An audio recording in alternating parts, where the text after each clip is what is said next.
Nouvelle session d'information sur les antennes de la Centrale Radio-Télévision. Madame, Messieurs, bonjour et bienvenue. À la une de cette session informative, au cours du Conseil des ministres qui s'est tenu à Mboujima, chef-lieu de la province du Kasaï oriental, pour la 28e fois depuis le début de cette législature. Ici, les vice-premiers ministres et ministres en charge de la défense, Guy Kabongo, a présenté la situation sécuritaire dans la partie est de la République démocratique du Congo, où les FARDC ont les vents ou BNSS de récupérer plusieurs localités autrefois occupées par le M23, assure dans cette session informative les comptes rendus du Conseil des ministres avec les porte-paroles du gouvernement et ministre de la communication et médias, Patrick Mouyaya. Et puis la famille Kabila vient de mettre à la disposition de l'église catholique diocèse de Lubumbashi une importante concession pour la construction d'un sanctuaire à la grande satisfaction de Monseigneur Fulgence Mouteba Mougalou, qui n'a pas caché son allégresse face à Marie-Olive Lembe et Kabila, qui a remis bien évidemment cette concession.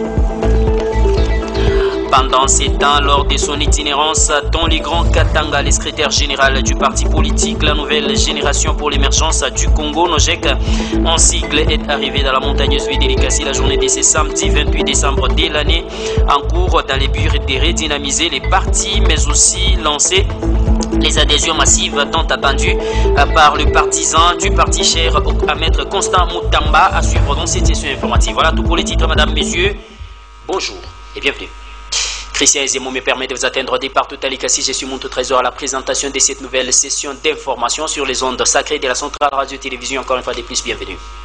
Je vous ai dit en luminaire de cette session informative que lors de son itinérance dans la province du Grand Katanga, dans l'espace Grand Katanga bien sûr, particulièrement dans la province du Haut-Katanga, les secrétaires généraux du parti politique Nouvelle Génération pour l'émergence du Congo, en abrégé, parti cher au ministre national et ministre d'État en charge de la justice et garde des sceaux, maître Constant Moutamba, est arrivé dans la montagneuse ville d'Elikasi la journée de ce 28 décembre de l'année en cours. Objectif, redynamiser les partis, mais aussi lancer les adhésions massives tant attendues par plusieurs habitants de la montagneuse ville d'Elikasi qui voulaient bien évidemment intégrer les partis chers à maître Constant Moutamba. Suivez.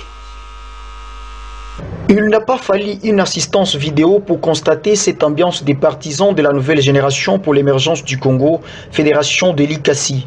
Ces pactoles de mobilisation afin de rendre un accueil chaleureux au secrétaire du parti, Fidel Fido Saïdi, qui continue son itinérance dans le Grand Katanga dans le but de redynamiser ses partis chers à son Excellence le ministre de la Justice et garde des Sceaux, maître Constant Moutamba. Ils étaient venus de partout à travers la ville montagneuse d'Elikasi pour les adhésions massives lancées ici par la délégation de la capitale Kinshasa et celle de l'interfédération du Haut-Katanga la journée de ce 28 décembre 2024. C'était un exercice auquel était confrontée toute la population de la ville de Likasi, désirant accompagner la vision de celui qui incarne une justice distributive et équitable sur toute la République démocratique du Congo. Certains n'ont pas tardé à se procurer des cartes de membres, voyant l'idéologie ainsi que les ambitions du parti.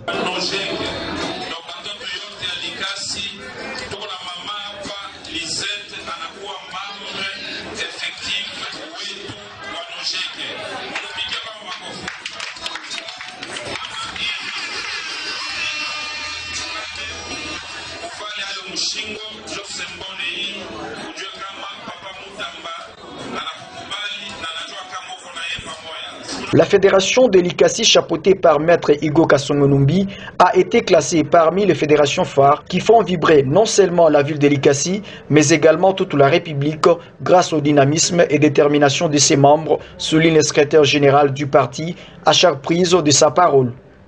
Alors que certains restent impatients et dubitatifs quant à l'adhésion, le fédéral de la NOGEC Likasi, dont la procédure est la quintessence de cette cérémonie, tout en remerciant la population ainsi que les adhérents.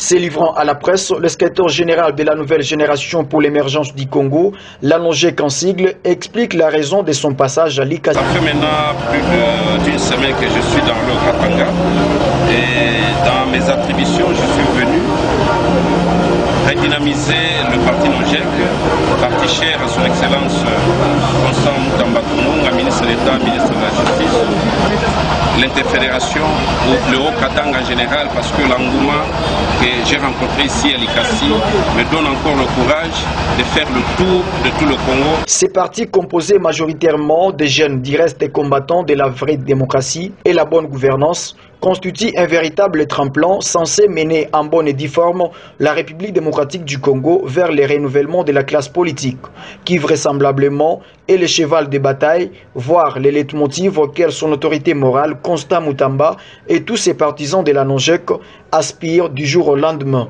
La patrie ou la mort, nous vaincrons.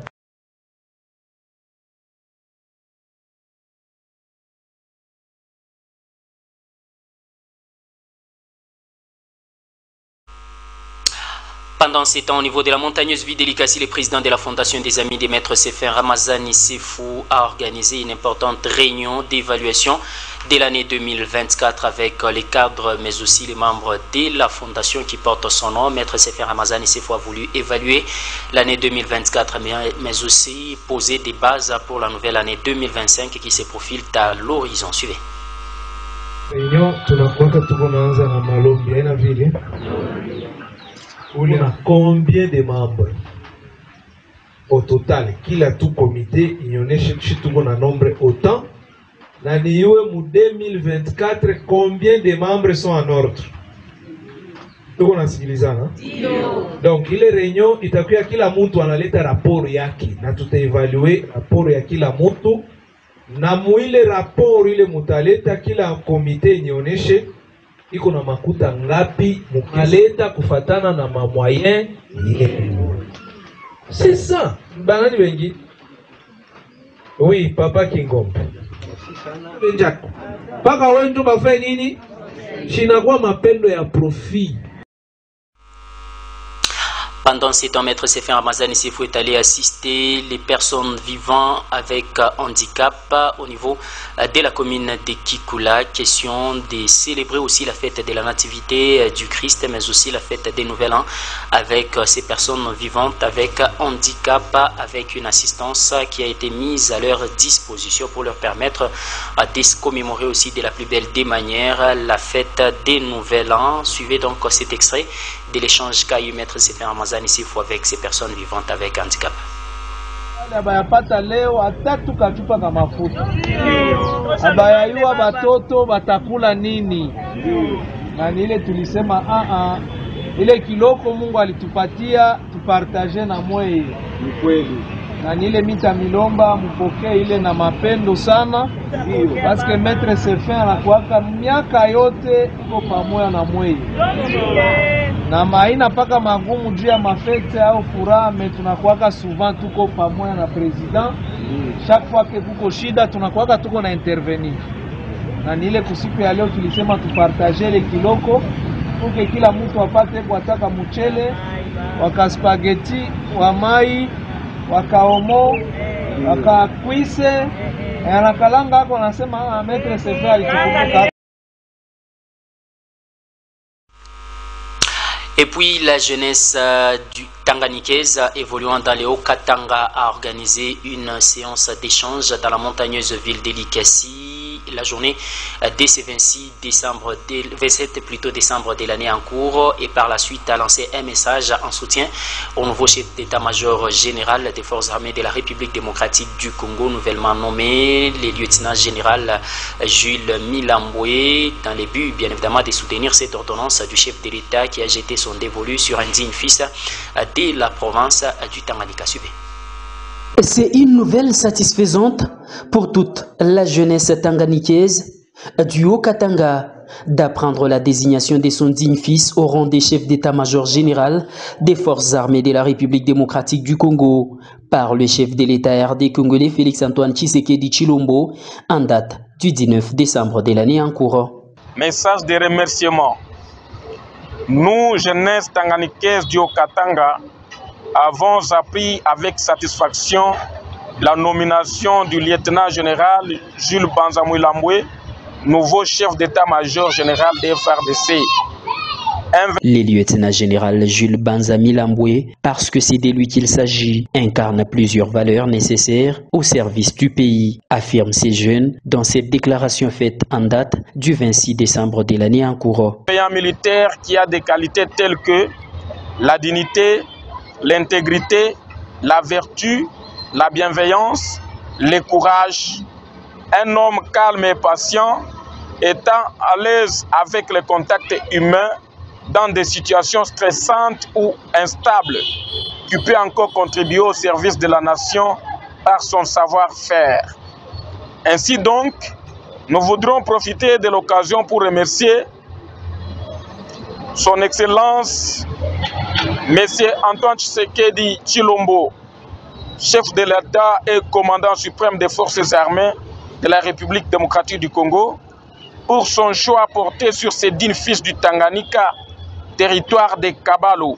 Noble décision de la part du président de la République, car l'homme mérite toute sa confiance au regard de son intégrité et de sa loyauté et pour la patrie.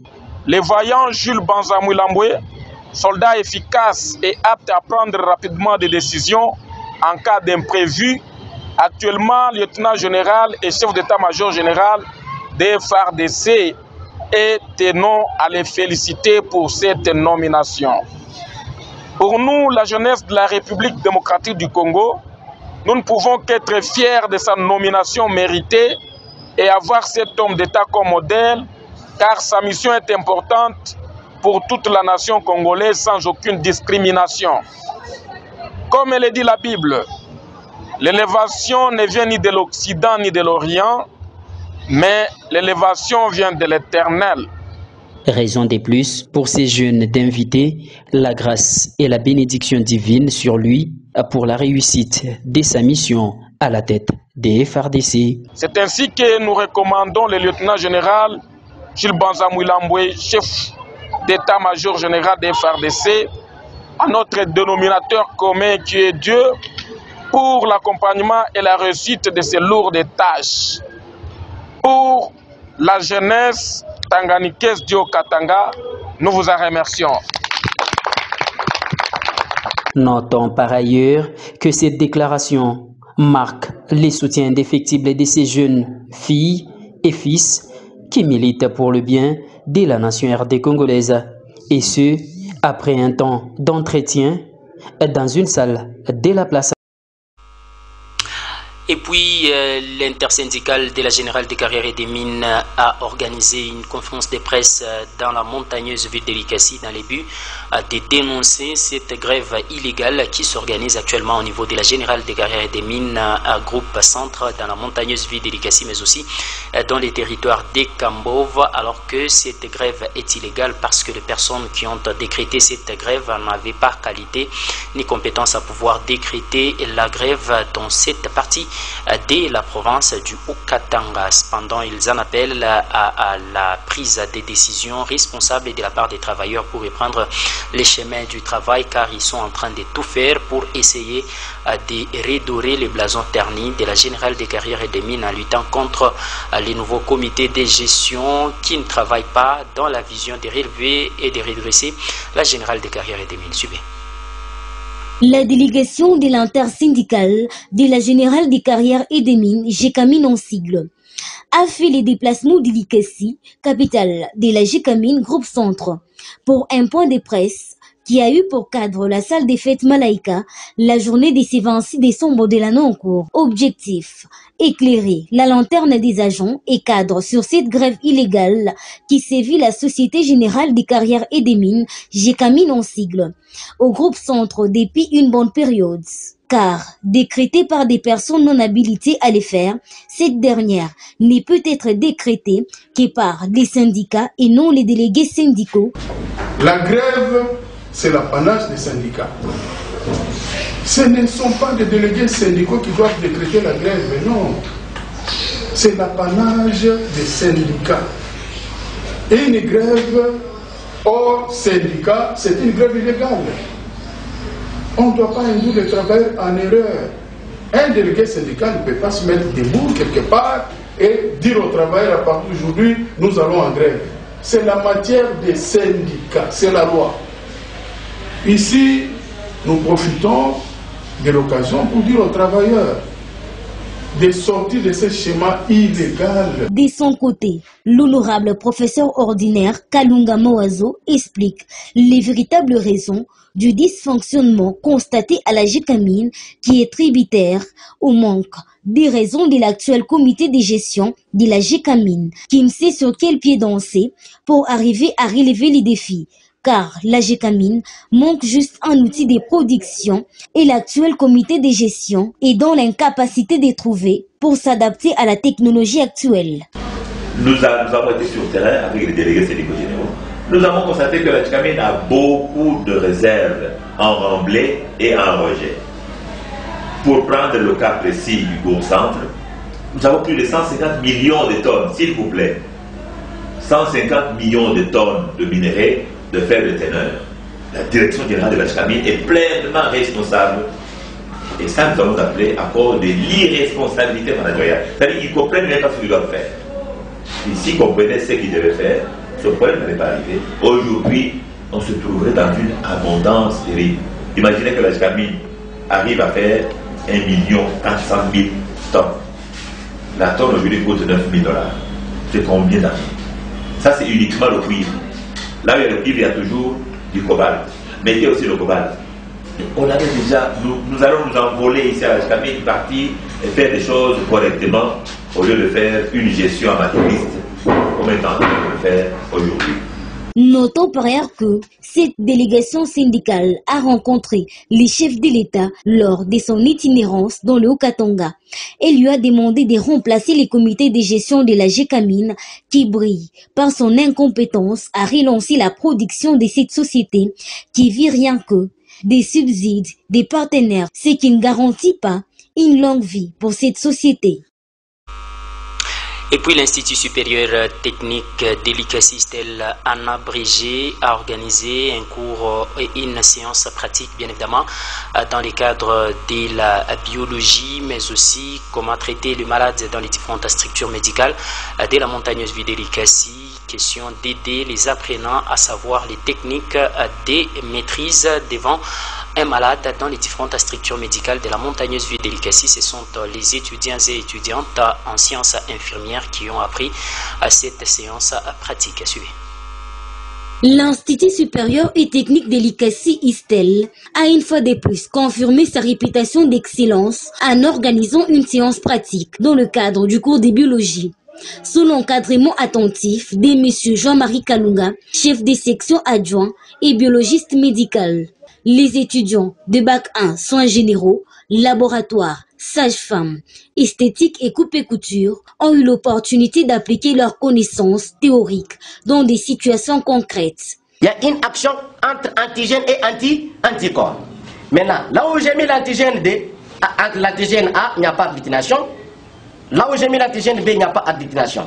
Donc on peut interpréter que notre malade, notre cliente, est des groupes O résistent positifs.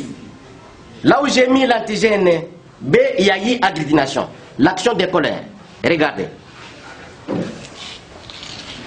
Cette session a été consacrée à des sujets cruciaux dans le domaine de la biologie médicale. Étude de la drépanocytose, un examen clé permettant de diagnostiquer l'anémie SS. Analyse du système ABO, une introduction pratique à la détermination des groupes sanguins.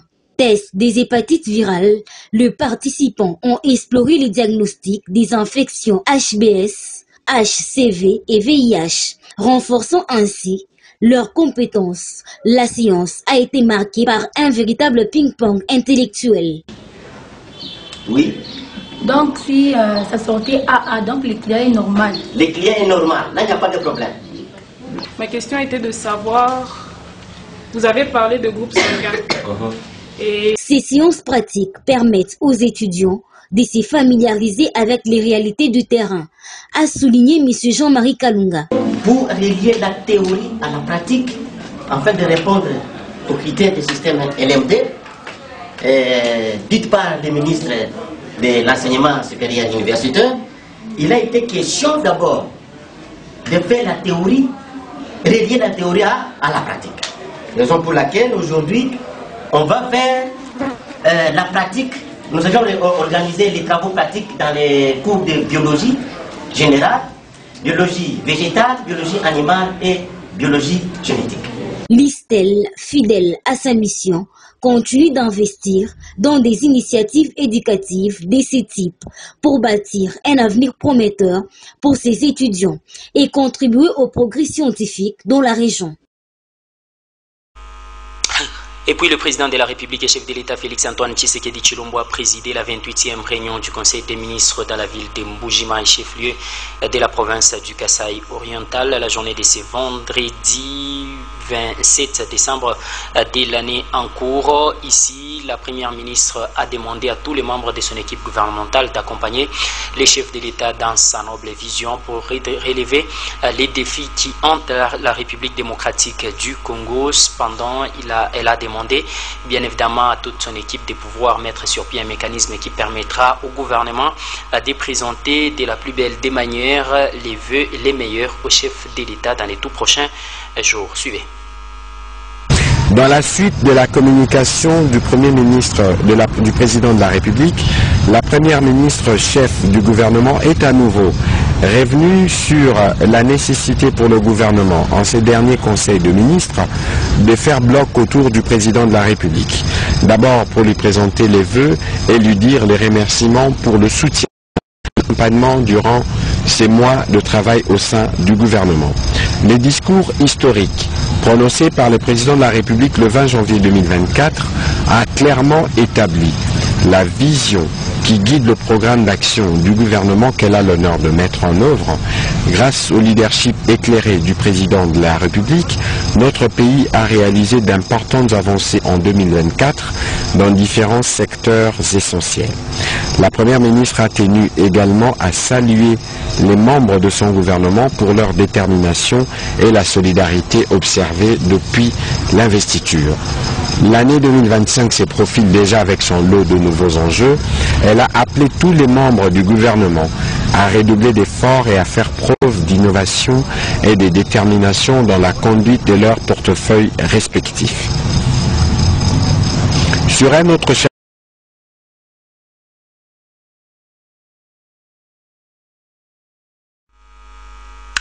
Ce journal se poursuit sur les antennes de la centrale radio-télévision, comme je vous ai dit, un luminaire qu'au cours du Conseil des ministres qui s'est tenu dans la ville de Mboujima, le vice-premier ministre et ministre en charge de la Défense a été la situation sur terrain, sur les champs des batailles dans la partie est de la République démocratique du Congo entre les forces armées de la République démocratique du Congo et les terroristes du M23 soutenus par leurs supplétifs de l'armée rwandaise.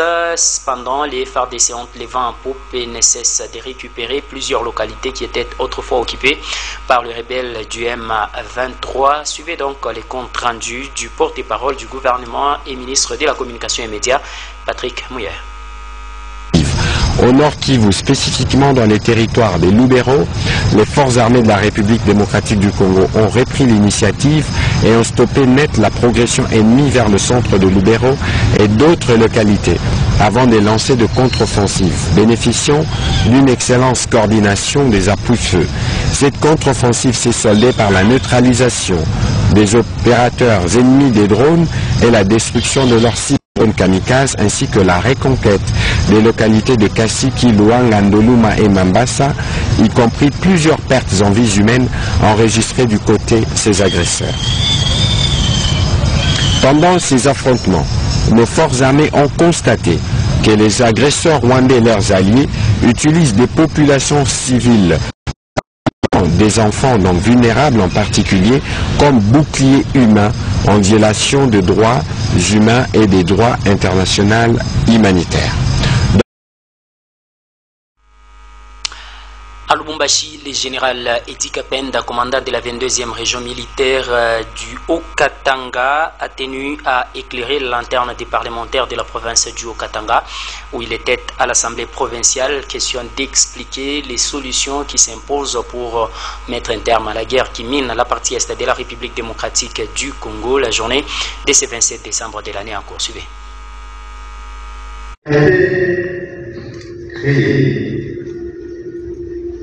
Pour pouvoir défendre la République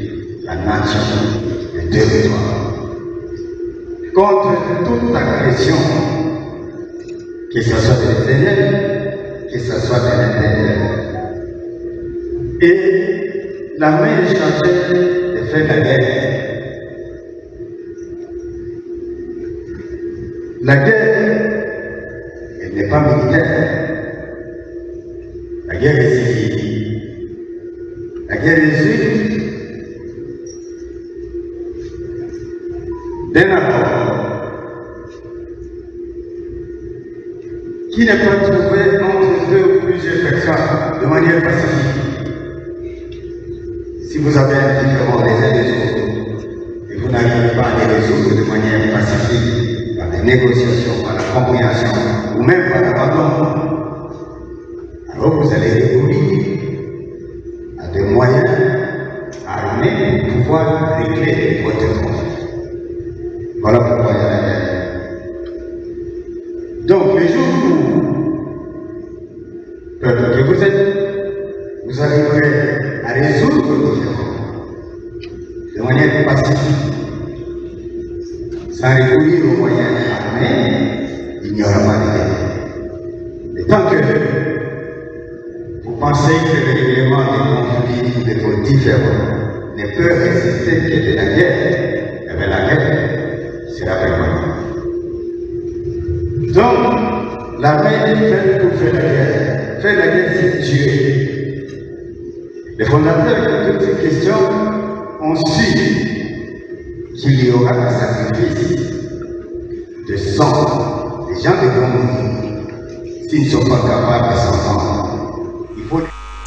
Et puis les forces armées de la République démocratique du Congo ont réussi à stopper net les velléités expansionnistes du mouvement rebelle et terroriste M23 avec leur supplétif de l'armée rwandaise à la journée du 26 décembre de l'année en cours, ont réussi aussi à capturer un élément de la force de défense du Rwanda qui était avec les M23. Cependant, ces sujets refusent d'être expatriés au Rwanda par crainte de perdre sa vie parce que pour lui, le régime est capable d'en finir avec sa vie si seulement les gouvernements RD congolais ou les forces armées de la République démocratique du Congo pouvaient prendre la décision de les rapatrier dans son pays que le Rwanda suivait. Jeudi 26 décembre, le ciel peu clair en territoire de Lubero au Nord Kivu. En face de la presse, le lieutenant-colonel Mark Azukai pour présenter les résultats à mi-parcours des opérations militaires en cours dans le sud du territoire de Lubero sous le commandement du général-major Bruno Mandevou, commandant du secteur opérationnel Grand Nord sous Colin 1. Les opérations vont bon train. Nous sommes en train d'affronter l'armée rwandaise à travers son unité spéciale. Aujourd'hui, nous nous retrouvons dans ce contexte et dans cet espace pour vous démontrer l'implication du Rwanda à travers son armée. Parmi les capturés figure ce jeune militaire rwandais, Iradon Kunda, Jean de Dieu, c'est son nom. Soldat de première classe et membre du 110e bataillon de la force spéciale de RDF, l'armée rwandaise. Il fait partie des militaires rwandais qui ont été déployés en République démocratique du Congo depuis près de 2 ans maintenant, affirme-t-il.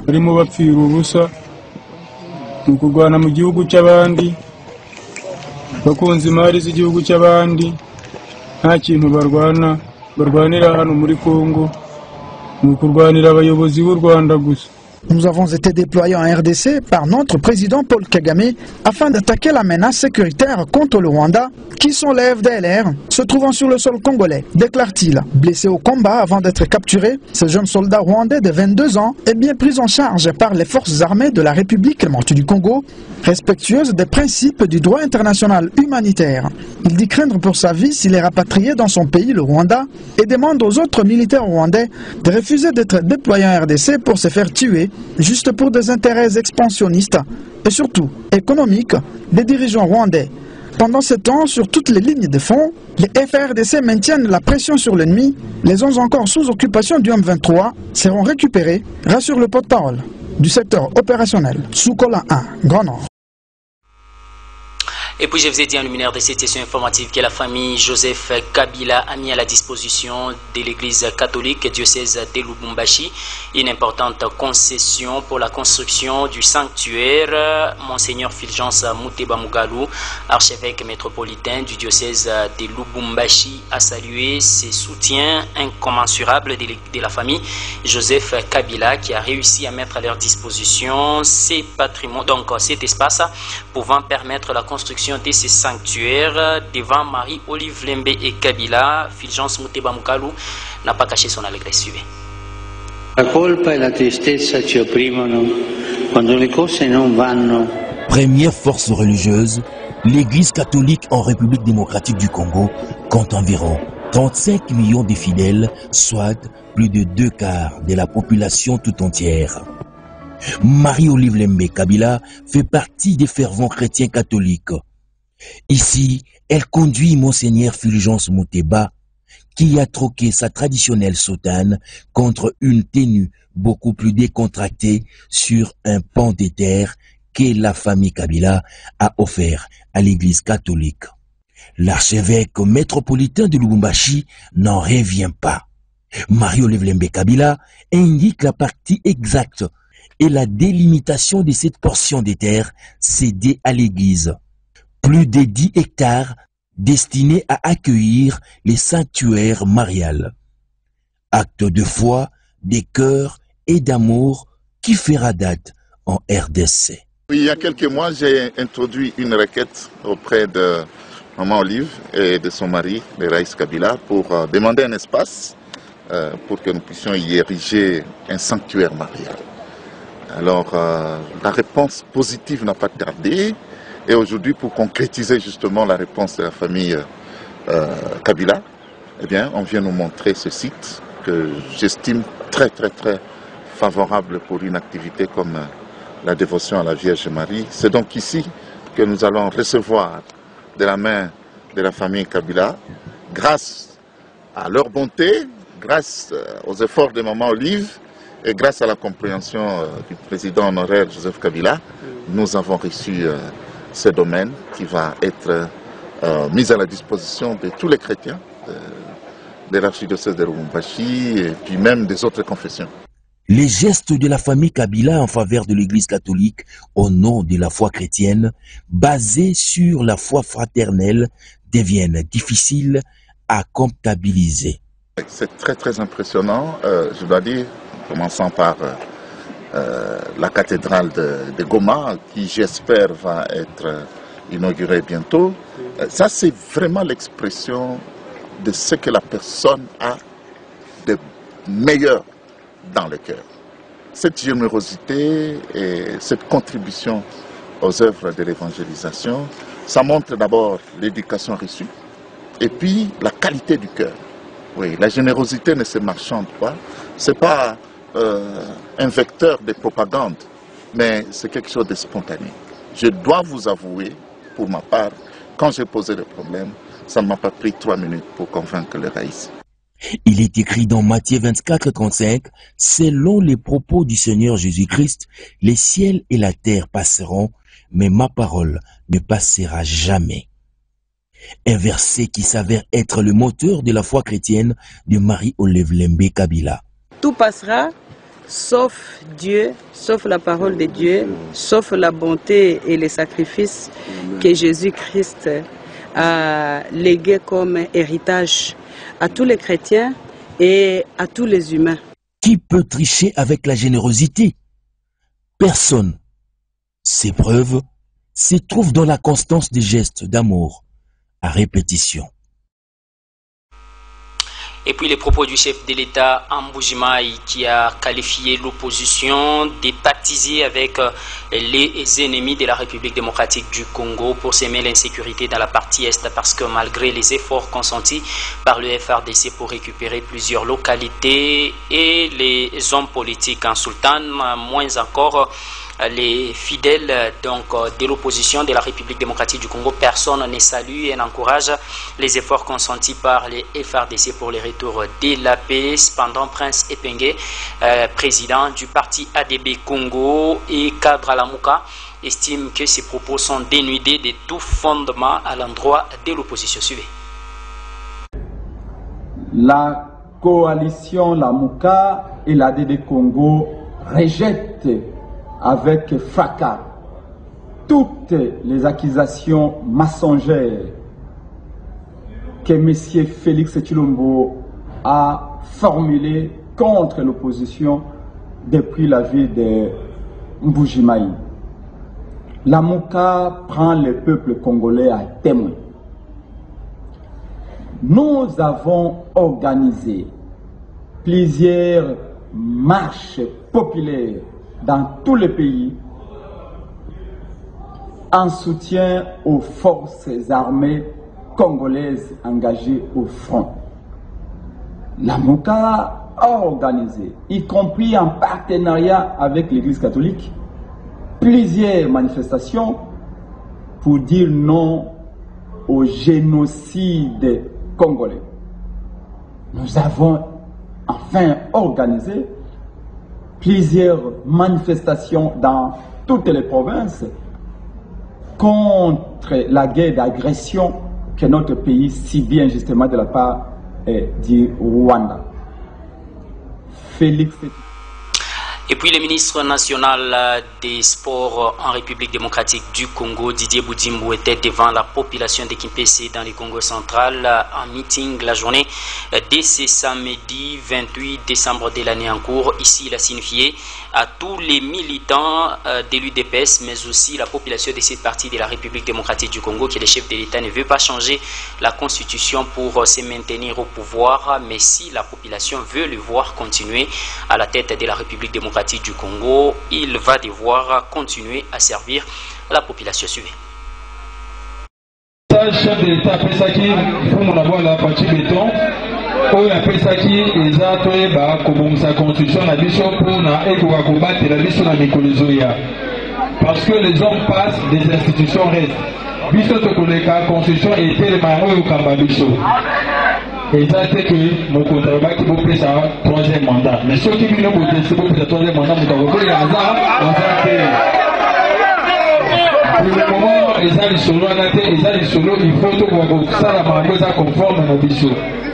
tomona mpe bandeko mosusu balobaka soki bazwi bokondi bachange constitution, mais lokola ebimi kaka kote moto bango balingaka te sans raison bangi bachange yango forme. Constitution oyo toya nango lelo elakisi balimite nango. Balimite nango deja bato basala yango mpo bazalaka na bitumba mpo na baintere na bango. Babandaki basali batayango sur mesure pour nous permettre bango bakamba mboka na biso et que biso totalaka ngo lokola na TV. Mais comme papa Etienne Tshisekedi, comme Etienne Tshisekedi na makasi na ye atelemela bitumana depuis biso nyonso tolanda ye na mokonzi ya mboka tolanda na nsima atelemela yango nde epesaki renversement esalama. Lelo Congolais nyonso azala conscient esika azali ke makambo ya mboka etali biso nyonso. Avec viva. Et puis les États-Unis ont pris la ferme décision d'exiger au Rwanda, mais aussi au M23 de se retirer de leur position au niveau de la République démocratique du Congo et l'armée rwandaise de quitter les territoires RD et congolais. L'appel a été lancé par le département d'État des États-Unis et d'Amérique qui a lancé cet appel dans un communiqué la journée de ce 28 décembre de l'année en cours. Un élément que vous suivrez dans nos prochaines éditions. Place à présent, rappel des titres. Au cours du Conseil des ministres qui s'est tenu en Mbujimayi, chef-lieu de la province du Kasaï oriental, les vice-premiers ministres et ministres en charge de la défense et sécurité, Guy Kabungu, a présenté la situation de la partie est de la République démocratique du Congo. Les FARDC ont réussi à récupérer plusieurs localités autrefois occupées par le M23 et ont réussi à stopper net la progression de M23 dans les territoires des Lubero. Vous avez suivi un extrait dans cette session informative. Et vous avez suivi que la famille Kabila a mis à la disposition de l'église catholique diocèse de Lubumbashi une concession pour la construction d'un sanctuaire à la grande satisfaction de Monseigneur Fulgence Muteba Mugalou, archevêque métropolitain du diocèse de Lubumbashi, qui n'a pas caché son allégresse devant Marie-Olive Lembe et Kabila. Et puis Vous avez suivi que lors de son itinérance dans les Grands Katanga, le secrétaire général du parti politique La Nouvelle Génération pour l'émergence du Congo, Nojek en abrégé, est arrivé dans la ville d'Elikasi la journée de ce samedi 28 décembre de l'année en cours pour redynamiser son parti politique, mais aussi lancer les adhésions massives tant attendues par les partisans du parti cher à Maître Constant Moutamba, ministre de la Justice et garde des Sceaux de la République démocratique du Congo. Madame, Messieurs, voilà ce qu'a constitué l'essentiel de cette session informative sur les antennes de la centrale radio-télévision. Si vous l'avez aimé, donc merci à la grande équipe rédactionnelle de votre chaîne, mais aussi et surtout à Christian Zemmour pour sa bonne et réelle réalisation de cette édition de vos nouvelles à tous, mais également tout le temps agréable bonne suite à la programme chez vous.